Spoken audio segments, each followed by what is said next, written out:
In the 1st century AD, Emperor Nero sent an expedition to explore the mysterious source of the Nile River.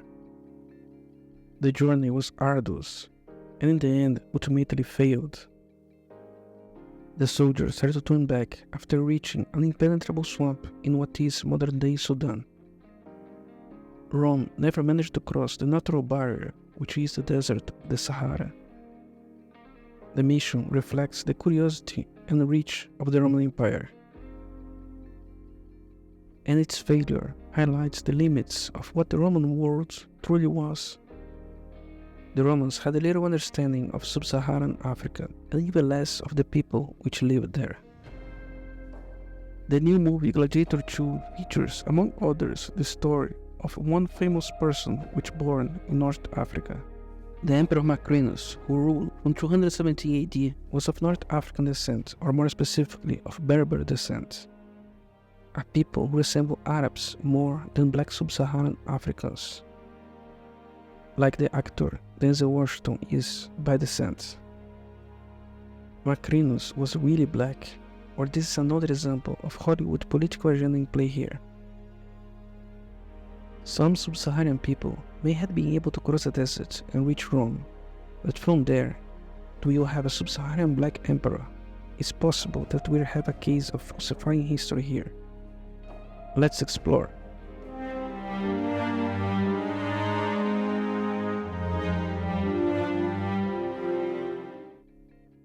The Roman Empire was a melting pot of cultures and ethnicities.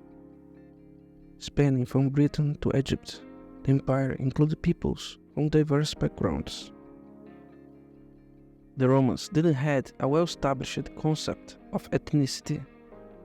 The majority of the contact they had with people that looked slightly different than themselves were with Nordic people from Europe, commonly classified as barbarians. They also considered the Arabs as barbarians and different from them. The Romans considered certain Middle Eastern peoples like the Babylonians or Persians as civilized. However, they did not see all Middle Easterns in this way.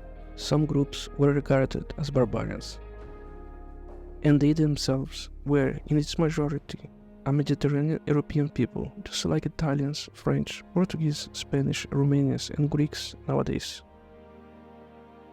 In the majority of the Roman history, there was no barriers for individuals of various regions to rise to prominent positions within the empire, as long as that such individual were a Roman citizen as well. For the Romans, what was important is that their culture should prevail above all. And for other cultures, resistance is futile. An example of that was the famous quotation of the Roman politician Cato: Carthago delenda est. Carthago must be destroyed. The Romans were fighting an existential war with the Carthaginian people when Cato said these words, which soon after that, the Romans destroyed their civilization and their capital city was erased from the map. From the Carthaginian people which survived the war, some were turned into slaves, some were pardoned, and some of its descendants were even converted into Romans. And with this, their technology and army were added to the Roman army. For the defeated peoples, they called them slaves, a term in English which descends from the Slavic word for glory, and come to English via Latin. Any defeated people were used in forced labor, gladiatorial combats, and more, but also they had the chance to become citizens given some conditions. They clearly have some disregards for the Etruscan culture from the north of Italy, and they have more respect for the ancient Greek people living at that time at the south of Italy. And they famously removed the Jews from Israel, spreading them over Europe. One of the most notable figures and commonly brought to light in nowadays political discussions was that Emperor Lucius Septimus Severus, which ruled from 193 to 211 AD, was from Africa. Indeed, Severus, born in Leptis Magna, in modern-day Libya, North Africa. The region where he born was part of the old Carthaginian Empire, and by that time, many of its people had become Roman citizens, and Carthaginian culture was erased. The Carthaginians were colonizers which came to the region of North Africa from the Middle East, and they were descendants of the Middle Eastern people known as the Phoenicians. Similarly, how the English colonized the USA, and the US can trace the majority of its ethnicity back to Europe and not to Native American root. The Carthaginians were independent from the Phoenicians, but were ethnically Phoenicians or Middle Easterns as they were a colony originally. They became the famous enemies of Rome from the Punic Wars, where Rome was almost destroyed by Hannibal. The name Punic is just Latin for Phoenician, highlighting that they were in fact the same people. After the Carthaginians lost the Punic Wars, the region saw an influx of the European Roman colonizers, and this is reflected on the ancestry of the Emperor Septimus Severus. In his ancestry, he was Italian from his mother's side, and Phoenician or Carthaginian from his father's side. And from his father's side, he also had some Berber ancestry. While Septimus Severus was from North Africa descent, it's important to note that his background was European and Semitic, and not Sub-Saharan African. Some Roman imagery may put him with a darker skin, but this was common because Romans usually depict men with darker skin than women due to the fact that soldiers work in the sun. And also, with his Middle Eastern background, he would have a slightly darker skin than a Mediterranean European, but this does not mean he was a Sub-Saharan African, and his Roman status don't at the time clearly depict that. But still, Severus' rise to power was a testament to the Roman Empire approach, where merit often outweighs origins. A descendant of what was in the past an enemy, now was the Emperor. Now let's turn our attention to Gladiator 2. Here there is a minor spoiler of the movie, but its history. The film features Denzel Washington as Macrinus, a real historical figure who became emperor in 217 AD. Macrinus was of Berber origin. Like Septimus Severus, in appearance he would resemble Middle Easterners, Europeans, or something in between.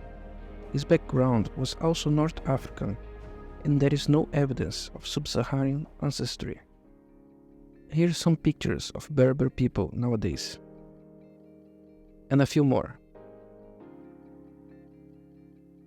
Hollywood takes too much liberties and tries to force one narrative which is clearly not supported by the historical evidence. The historical record remains our most reliable source. So there was ever a Sub-Saharan Black Roman emperor? The historical evidence suggests not. While the Roman Empire certainly includes some small amount of people from Sub-Saharan Africa, like for instance, captured slaves from battles with the Nubians, a people which lived south of Egypt and were of Sub-Saharan African heritage. But still, it will be only a few far in between. And certainly, there is no documented case of Sub-Saharan African becoming an emperor. Figures like Septimus Severus and Macrinus highlight the diversity within the empire, but their origins were primarily North African, which is not the same as Sub-Saharan African. In conclusion, this movie is nothing more than the newest piece of propaganda put out by Hollywood with total disregard for history. Just like as we saw recently with the portrayal of Cleopatra by Netflix. Denzel Washington's role in Gladiator 2 can maybe be a good portrayal, but it will be tarnished. The need to change the ethnicity of Macrinus, a historical figure, instead of create a plausible black character that maybe existed, only highlights the priorities of Hollywood nowadays, which is school people on their political propaganda above everything else. Forget about escapism, entertainment, or just good movies. These things are things from the past. History is a thing of the past.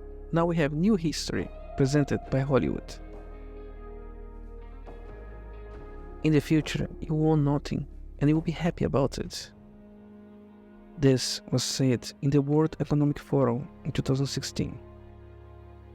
Get ready to lose your history.